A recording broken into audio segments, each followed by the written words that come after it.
저는 신앙생활하면서 가장 기뻤을 때가 이 고난 중 형통의 가르침을 깨달았을 때예요. 왜냐하면 제가 열심히 기도하고 또 금식하고 또 하나님을 위해서 헌신했을 때에도 제 삶에서 고난이 떠나지 않는다고 생각했기 때문이에요. 제가 고난 중 형통의 관점을 깨닫게 됐을 때 제 삶이 많이 변했습니다.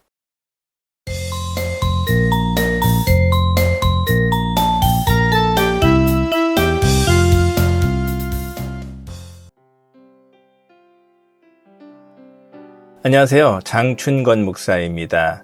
교회 절기로는 지금이 부활절 이후에 성령 강림절로 향해 가는 기간입니다.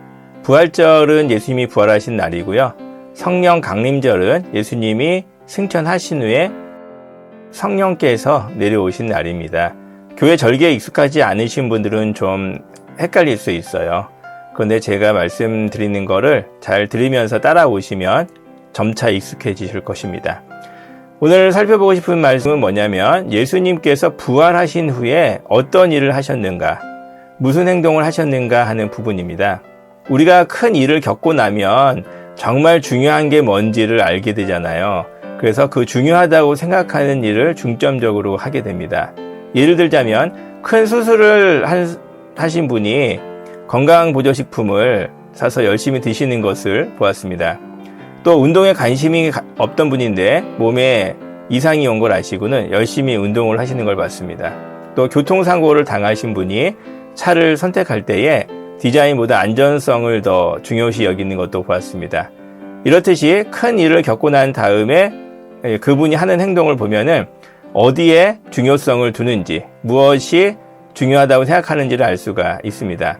물론 예수님은 우선순위를 평상시에 헷갈리셨던 분은 아니에요. 그런데 우리가 예수님께서 무엇을 중요하게 여기셨는지를 잘 모르기 때문에 예수님이 부활하신 후에 어떤 행동을 하셨는지를 살펴보고 예수님의 행동을 통해서 우리도 어디에 중점을 두어야 하는지를 생각해보는 시간을 좀 갖고 싶습니다. 예수님이 부활하신 이후의 행적은 마태, 마가, 누가, 요한 이 네 가지 복음서 맨 마지막 장에 나와 있습니다. 그 맨 마지막 장에 보면은 예수님은 제자들을 찾아다니시고 그 제자들을 찾아서 성경을 재교육을 하셨어요. 관점을 다시 정립해 주셨거든요. 그 내용을 생각해보고 우리가 이걸 어떻게 적용할 수 있는지 오늘 살펴보고자 합니다.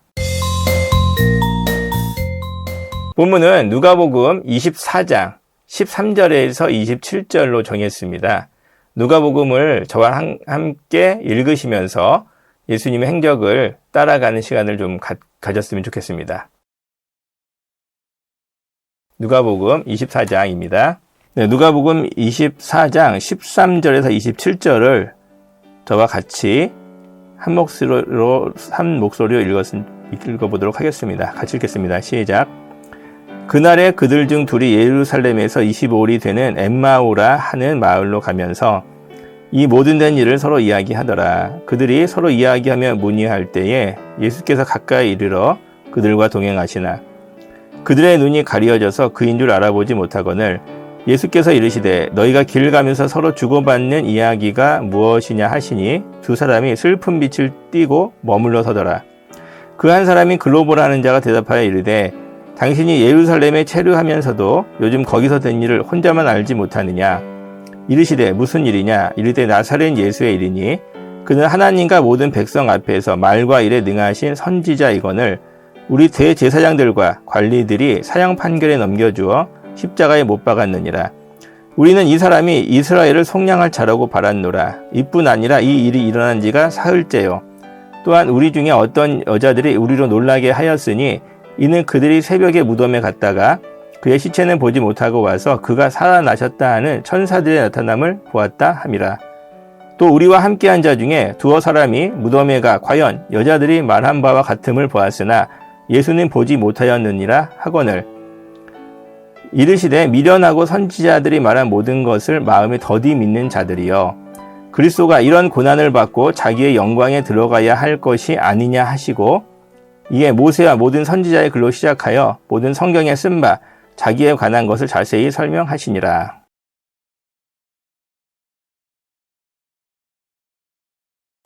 네, 예수님께서 부활하신 후에 가장 먼저 하신 일이 무엇일까요? 네, 그것은 제자들을 찾아 모으는 일이었습니다. 그러니까 제자들이 예수님께서 십자가에 못 박혀 돌아가신 것을 보고 뿔뿔이 흩어져서 자기 고향으로 내려갔습니다. 그런 제자들을 예수님이 한 명 한 명 일일이 찾아다니면서 다시 끌어모으시는 모습이 부활 이후에 가장 먼저 하신 일이었습니다. 우리가 제자들의 마음도 이해가 가는 것이 그렇게 믿고 따르던 예수님이 끔찍하게 돌아가시니까 마음이 괴로웠을 거예요. 뿐만 아니라 예수님과 함께 이스라엘의 독립과 또 이스라엘의 부흥이라는 큰 일을 이루려고 했었는데 그 기대가 무너졌기 때문에 그만큼 좌절과 절망이 컸겠죠. 우리도 기대했던 일이 이루어지지 않거나 뜻했던 바가 예상과 다르게 진행될 때 좌절하고 절망하지 않습니까? 저도 그런 적이 많았던 것 같아요. 내가 기대했던 일이 이루어지지 않고 또 이렇게 되었으면 좋겠다고 했던 게 생각과 어긋날 때 마음속으로 좌절하고 절망했던 것 같습니다. 제자들의 마음이 저와 다르지 않았을 것 같아요. 어쩌면 우리 모두와도 같은 마음이었겠죠. 그래서 이 제자들은요, 예수님이 부활하셨다는 소식을 들었지만 그 소문을 확인하려고 하지도 않았습니다. 왜요? 그만큼 마음속에 절망과 좌절이 컸기 때문이죠. 성경에 보면은 이 제자들이 마음속에 열정이 다 꺼졌던 것을 알 수가 있어요. 오늘 본문보다 조금 더 읽으면 32절에 그 부분이 나오는데요. 이렇게 나옵니다. 그들이 서로 말하길 길에서 우리에게 말씀하시고 우리에게 성경을 풀어주실 때 우리 마음속에서 마음이 뜨겁지 아니하더냐 하고, 우리 속에서 마음이 뜨겁지 아니하더냐, 이런 말씀이 나오죠. 이거는 다른 말로는 지금 이들의 마음이 뜨겁지 않다는 걸 의미해요. 마음속에 열정의 불이 다 사그러들었다는 거를 이 사람들이 말하고 있는 겁니다. 그래서 이 글로바와 다른 한 제자, 이 두 사람뿐만이 아니라 다른 제자들에도 마찬가지였을 거예요. 그 마음속에 열정이 다 사그라들고 무언가를 해보고자 하는 의욕이 사라진 상태, 이런 상태에 있었던 거죠. 그래서 이 제자들이 예수님이 부활하셨다는 소식을 듣고도 확인하려고도 하지 않았던 거예요. 이런 제자들을 찾아다니면서 한 명 한 명 끌어모으는 거, 이게 예수님이 부활 후에 가장 먼저 하신 행동이에요. 그런데 그 다음이 중요합니다. 이 제자들을 끌어모아서 예수님은 무슨 일을 하셨을까요? 이게 더 핵심이라고 할 수 있겠죠? 그럼 예수님은 이들을 끌어모아서 무슨 일을 하셨을까요?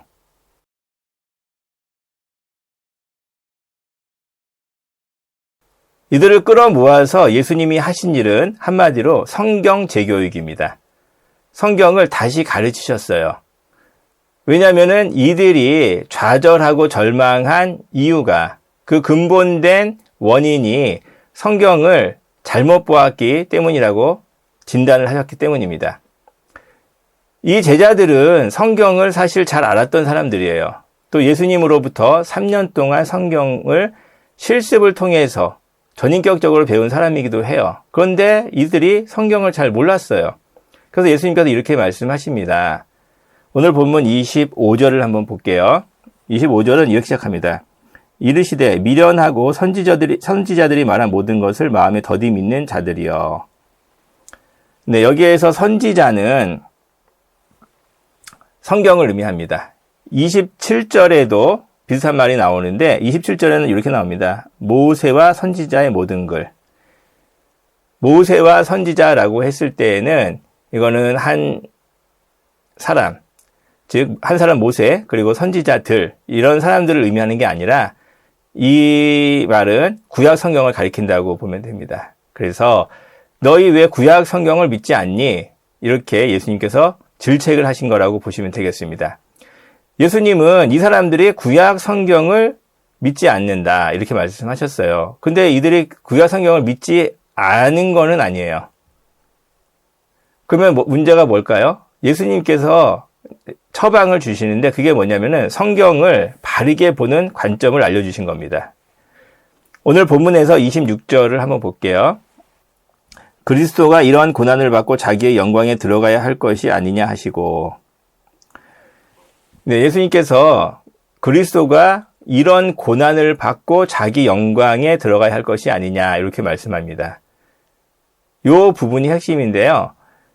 이 제자들이 왜 구약 성경을 잘못 봤냐면은 구약 성경을 통해서 예수님의 영광과 형통과 승리만을 보았기 때문이에요.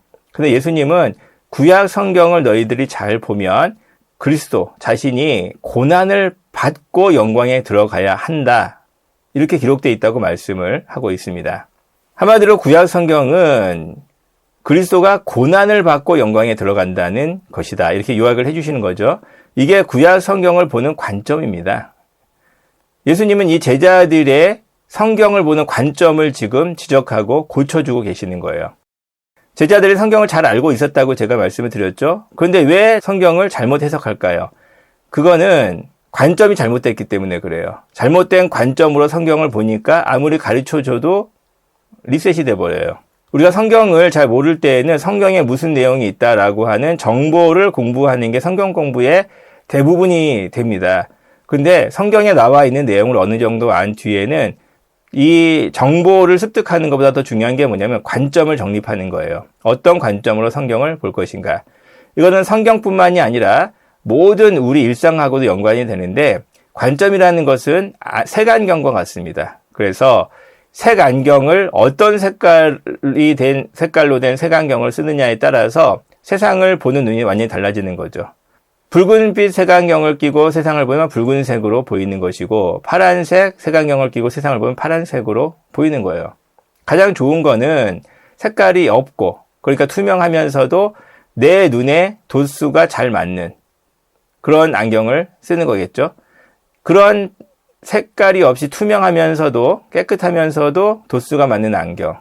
이 안경을 쓰는 게 가장 중요합니다. 그래서 이러한 바른 관점을 가지는 것, 바른 안경을 쓰는 것, 그것이 예수님이 가르쳐 주려고 하시는 내용이에요.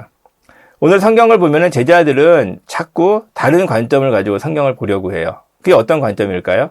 그건 뭐냐면 성공과 형통, 그리고 승리라고 하는 자신들이 할 때 옳다고 생각하는 관점을 가지고 성경을 보려고 하는 거예요. 그걸 예수님이 지금 지적해 주시는 거예요. 특히 어떤 부분을 강조하십니까? 오늘 본문 26절에서 고난을 받고라는 부분을 예수님이 강조하고 계세요. 여러분, 예수님을 믿으면 복받고 잘 살고 구원받는다. 이 말씀이 좋으세요? 아니면은 예수님을 믿으면 고난을 받고 영광에 들어간다. 이 말이 좋으세요? 복받고 잘 살고 구원받는다. 이 말은 번영주의의 가르침입니다. 고난을 받고 영광에 들어간다. 이 말은 복음주의의 가르침이에요. 비슷한 것 같지만 굉장히 큰 차이가 있어요. 그 차이는 하늘과 땅만큼 차이가 큽니다. 많은 분들이 번영주의의 가르침을 예수님의 가르침으로 알고 있어요. 그리고 그 가르침이 어떤 위험성이 있는지를 알지 못하고 그 가르침에 따라 살아가는 경우가 많습니다. 그런데 성경에서는 분명히 그리스도가 이런 고난을 받고 자기 영광에 들어갈 것이 아니냐라고 말씀을 하면서 고난이라는 것을 강조하고 있습니다. 네, 고난을 받지 않고는 영광에 들어갈 수 없다는 게 성경의 가르침이죠. 그러면은 예수님 믿는 것 저는 좀 겁나네요. 좀 생각해 봐야겠는데요. 이렇게 생각하는 분이 있을지 모르겠어요.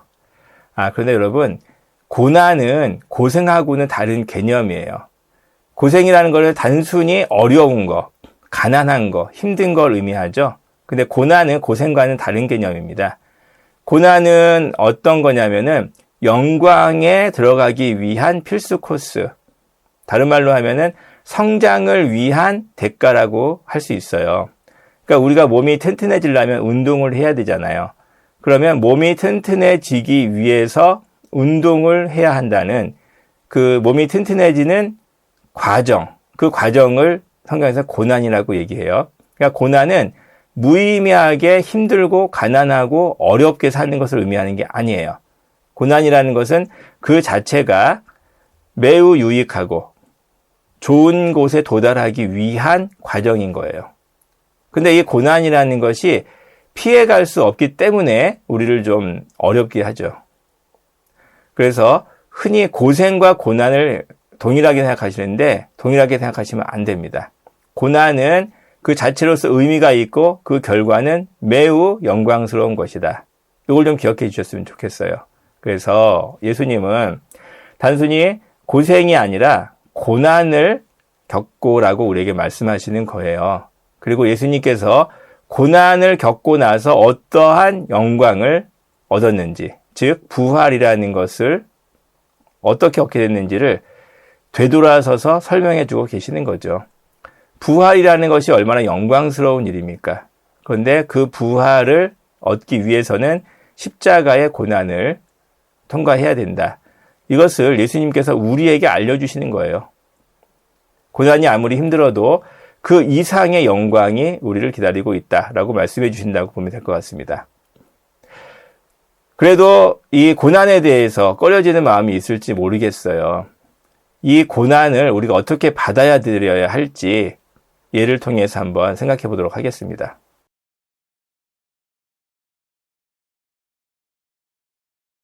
우리가 살아가면서 겪게 되는 많은 문제는 결국 그 해답이 우리 안에 있습니다. 내 자신이 더 능력이 있고 더 지혜롭고 더 인격적으로 성숙할 때 우리 삶의 모든 문제를 다 해결할 수가 있어요. 그래서 하나님께서는 우리가 예수님처럼 성숙한 사람이 되기를 원하세요. 그리고 그 과정에 고난이 필수적이다. 이렇게 우리에게 말씀하고 계십니다. 제가 예를 한번 들어드릴게요. 요셉의 예를 좀 말씀드리고 싶은데요. 우리 창세기에 요셉의 이야기가 있습니다. 요셉이 애굽의 보디발 장군에게 노예로 팔려갔습니다. 그래서 노예로서 보디발 장군의 하인으로서 섬겼는데 모함을 받고 감옥에 갇히게 됩니다. 그 감옥에서도 간수장에게 신임을 받고 잘 지내게 돼요. 성경에서는 하나님이 요셉과 함께 하셨기 때문에 요셉이 형통했다라고 말씀하고 있습니다. 그런데 우리가 다른 관점에서 보면은 의아한 부분이 있어요. 그게 뭐냐면 요셉이 보디발 장군의 노예로서 지내고 있다가 자유인으로 해방되는 게 형통이잖아요. 요셉이 원한 건 아마 감옥에 가서 간수장의 신임을 받는 거, 그것보다는 간수장의 신임을 안 받아도 자유인으로 사는 것을 요셉은 더 원했을 거예요. 그리고 오늘날 우리의 관점에서도 그게 더 형통이라고 할 수 있겠죠. 그런데 요셉은 하인에서, 즉 노예에서 감옥 죄수로 전락을 하죠. 그러면 이게 어떻게 형통이라고 할 수 있을까요? 근데 성경에서는 하나님이 요셉과 함께 하셨고 요셉은 형통했다라고 말씀하고 있어요. 왜 그럴까요? 요셉은 나중에 애굽의 총리가 됩니다. 이 총리라는 자리가 어떤 자리냐면요. 위로는 바로를 섬기고 아래로는 애굽 백성을 다스리는 자리예요. 즉 2인자의 자리입니다. 2인자의 자리는 예나 지금이나 굉장히 위태로운 자리예요. 그래서 위아래에서 위협을 받을 수가 있는 자리입니다. 근데 요셉이 그 2인자로서의 위치를 굳건하게 잘 지켜요. 그렇게 될 수 있었던 이유는 뭘까요? 요셉이 보디발 장군을 잘 섬기고 간수장을 잘 따르는 그 경험을 통해서 얻은 지혜가 있었기 때문이죠. 성숙함이 있었던 거예요. 요셉에게 총리 자리를 그냥 준다고 해도 요셉은 그 총리 자리를 어쩌면 지키기 어려웠을 수도 있습니다. 그만큼 위태로운 자리가 총리의 자리예요. 그래서 요셉이 총리의 자리에 올라갔을 때에 그 자리를 잘 유지할 수 있도록 하는 능력, 그것을 훈련시킨 과정이 보디발 장군의 노예와 감옥에서의 생활입니다. 그러니까 성경은 단순히 요셉이 하나님을 잘 믿어서 총리가 됐다 이렇게 설명하고 있는 게 아닌 거예요. 하나님을 잘 믿고 기도 열심히 하고 금식했더니 총리가 됐다. 이게 바로 번영주의의 가르침입니다. 제가 드리는 말씀 잘 이해하셨죠? 비슷한 것 같지만 전혀 틀려요. 어떤 점이 틀리죠? 고난이라는 게 핵심 요소라는 것을 빼먹고 있잖아요. 복음주의는 고난이라는 게 필수적인 요소라고 말하고 있는 거예요. 번영주의는 기도하거나 금식하거나 아니면 능력받으면 그 고난을 생략하고 갈 수 있다, 이렇게 가르치는 게 번영주의예요. 제가 만난 많은 그리스도교인들, 능력을 받았다고 하는 분들의 인격이 성숙하지 못했어요. 그 이유는 무엇이냐면 이 고난이라는 것을 생략했기 때문이에요. 그냥 생략해도 된다고 생각한 거죠. 근데 그게 잘못된 거예요. 고난의 길이 사실은 형통의 길이었던 거예요. 하나님이 생각하셨을 때의 형통의 길, 그게 바로 고난의 길인 겁니다. 이 고난이라는 거는 우리가 성숙하기 위해서 피해갈 수 없는 길이거든요. 그러면은 우리는 맨날 고생만 해야 될까요? 그렇지 않죠. 하나님께서 고난 중에 형통함을 주세요. 저는 이 복음주의의 길을 고난 중 형통의 길이라고 생각합니다. 한번 따라해 주셨으면 좋겠어요. 고난 중 형통.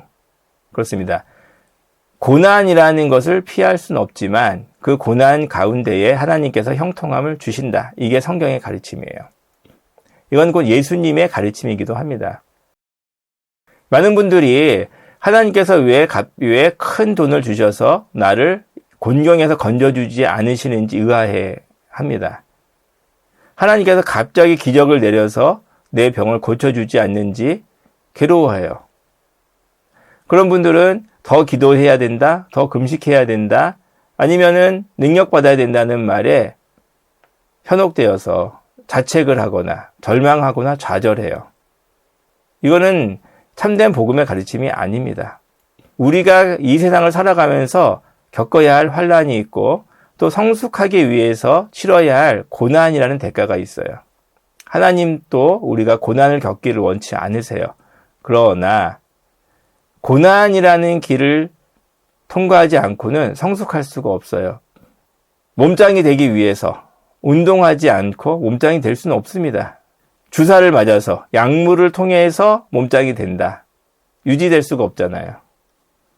그건 우리가 또 원하는 길이 아니잖아요. 하나님께서 그 길을 허락할 수가 없죠. 하나님은 우리를 훈련하세요. 바른 길로 인도하세요. 그 과정에서 우리가 힘들고 지쳤을 때에 우리에게 때를 따라 돕는 은혜를 주세요. 이게 바로 성경의 가르침입니다. 영광으로 가기 위한 길이기 때문에 우리가 좌절하거나 절망할 필요가 없습니다. 저는 신앙생활하면서 가장 기뻤을 때가 이 고난 중 형통의 가르침을 깨달았을 때예요. 왜냐하면 제가 열심히 기도하고 또 금식하고 또 하나님을 위해서 헌신했을 때에도 제 삶에서 고난이 떠나지 않는다고 생각했기 때문이에요. 제가 고난 중 형통의 관점을 깨닫게 됐을 때 제 삶이 많이 변했습니다. 내가 더 성숙해야 될 사람이고 그 성숙의 길로 하나님이 인도하신다는 걸 깨닫고 고난이라는 것이 좀 다르게 보였고 또 고난을 어느 정도는 담담하게 받아들일 수 있는 여유가 생겼습니다. 그 전에는 왜 제가 담담하지 못했냐면 고난은 능력이 없기 때문에 기도를 덜 했기 때문에 혹은 금식하지 않았기 때문이라는 이러한 생각을 받아들였기 때문에 그랬어요. 일종의 죄책감 혹은 자책감 또 내 자신에 대한 실망 같은 게 있었던 거죠. 신앙생활이 기쁘지가 않았어요. 내가 더 열심히 기도하거나 금식하지 않아서 나는 이렇게 힘들구나. 나는 어려움에서 벗어나지 못하는구나 라고 생각한 거죠. 그랬는데 고난 중 형통의 가르침을 깨닫고 나니까 그게 아니었던 거예요. 이거는 피할 수 없는 길입니다. 어떤 분은 돈 때문에 고난을 받을 수 있고 어떤 분들은 가족 때문에, 어떤 분들은 친구, 어떤 분들은 자기 성격, 다양한 고난이 있을 수가 있어요. 그런데 그 고난의 종류는 다양하지만 하나님께서 원하시는 것은 그 고난을 통해서 우리가 성숙하고 성장하는 겁니다. 이 사실을 깨달았을 때 제 삶이 많이 변했어요. 제 삶에 닥쳐오는 고난을 바라보는 관점도 달라졌습니다. 여러분도 자책감 혹은 죄책감 혹은 자기에 대한 실망에 빠져 있다면 그곳에서 벗어나실 부탁을 드려요. 그거는 예수 그리스도께서 원하시는 게 아니기 때문입니다.